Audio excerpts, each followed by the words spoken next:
As many of us in this room know, as does Will Smith backstage, it's not just the phone call. It's the invitation to breakfast. It's the lunch that lasts exactly 47 minutes. It's the follow-up phone call. It's the visit to the office. It's the tour of a facility. It's a follow-up phone call. It's a letter to remind you that you got a phone call and had a tour of a facility. And finally, it is a thank you for the contribution you made. Jeffrey Katzenberg is a public servant. He began that way, you know.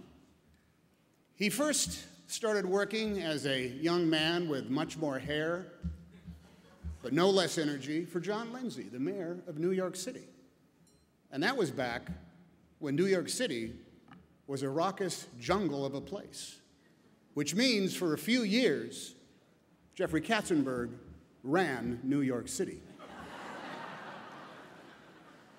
He did it by cajoling, by running around the city, by parking any damn place he wanted to, and by making phone calls, and having breakfasts, and inviting people to tour facilities, then making follow-up phone calls. And New York City was the better because of it. Then he came out to Los Angeles, which, as we know, is a raucous jungle of a place, but luckily without any of those snooty egos that exist in New York City politics. And he continued this life of public service, as you've seen. His indefatigable spirit, his tireless working, is not just part of his day job, as Will said. It's part of his creed. It's part of his DNA. He can't stop working for the betterment of our city, of our state, of our industry, certainly, and of our country. As you can see, he takes care of us by participating in the raising of funds for institutions that take care of us. Sometimes it is our physical needs, as we either are the younger or as we grow old. Sometimes it is our cultural needs in regards to our schools, our museums.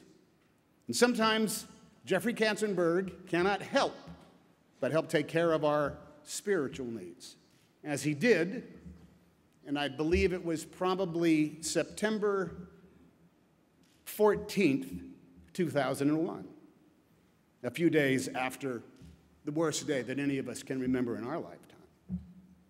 Jeffrey Katzenberg made calls, only made calls, because there wasn't time to have the breakfast meetings or take the tours of the facilities.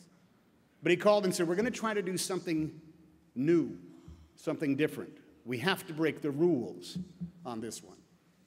And so, less than a week after September 11th, 2001, great storytellers were lucky enough to appear on a telethon that was shown on every single channel in the United States of America, in which actors told stories about what real people went through on September 11th. And then fabulous artists put their talents to work and sang songs that brought us together and healed the spiritual need, healed the spiritual wounds that we were all feeling. Bruce Springsteen sang My City in Ruins. Tom Petty sang We Won't Back Down. And Neil Young sat at a piano and sang John Lennon's Imagine. Imagine all the people living life in peace. That evening happened because of Jeffrey Katzenberg. Other people certainly helped. I don't want to discount all the efforts that went into that work. But Jeffrey Katzenberg was the peak of that proactive pyramid that set a standard for the way Americans help out America at times of need. Every time something horrible happens in this world, be it a tsunami or a hurricane, there is now the telethon that is on TV on most of the channels in the country, where everybody who just sat back and witnessed is asked to help the physical, to help the cultural, and help the spiritual needs of our nation. Jeffrey Katzenberg doesn't have to do any of these things, but Jeffrey Katzenberg cannot help but do all these things. It is in his DNA. Jeffrey Katzenberg is a brilliant man, a hardworking man, a visionary, and as well as powerful a man who has ever been in this raucous jungle of a city and industry of ours.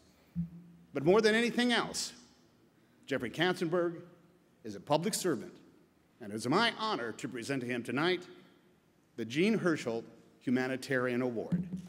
Ladies and gentlemen, Jeffrey Katzenberg.